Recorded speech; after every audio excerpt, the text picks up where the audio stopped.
दुसरं तुम्ही ज्यांचं नाव घेतलं काय हर्षवर्धन सपकाळ, त्यांना काँग्रेस पक्षातच कोणी सिरियसली घेत नाही, त्यांच्या जिल्ह्यात तालुक्यात देखील कोणी सिरियसली घेत नाही.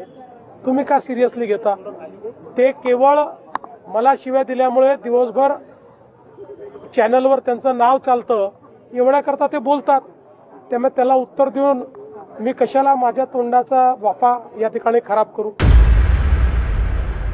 विचार आहे, डेव्हलपमेंट तुमच्या भाषणामध्ये आहे, टीका कोणावरती होत नाही फारशी. त्यामुळे महानगरपालिकेमध्ये नागपूरमध्ये सीसी रोड सगळे जे दाखल झालेले आहे, काय सांगाल?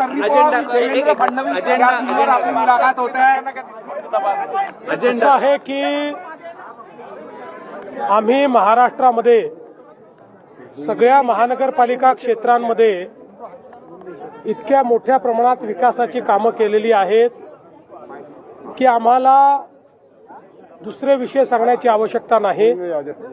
विकास कामांवरच आम्ही मतं मागतो आहोत.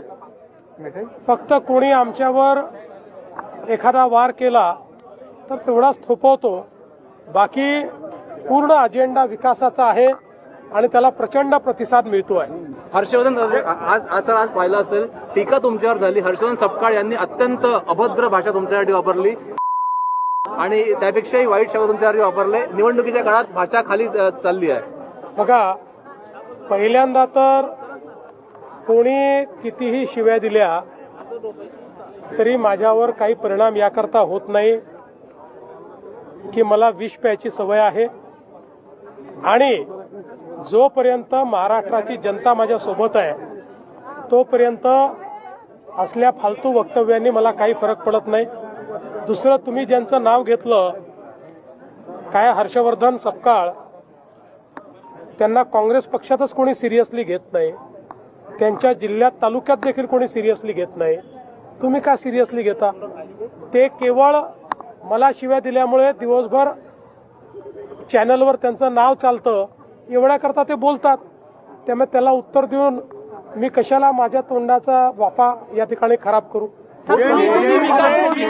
विकासाचा मुद्दा तुमचा आहे, मात्र बीएमसी मध्ये जे सत्तेत होते त्यांचा अप्रोच असा दिसत नाहीये. विकासाच्या मुद्द्यावर बोलत नाही. ते बोलूच शकत नाही कारण 25 वर्षात त्यांनी काहीच केलं नाही. त्यामुळे त्यांना वेगवेगळे मुद्देच मांडावे लागतील. विकासाच्या मुद्द्यावर जर ते त्या ठिकाणी आले तर त्यांना माहिती आहे लोकांना तोंड दाखवायला आपल्याला जागा नाही.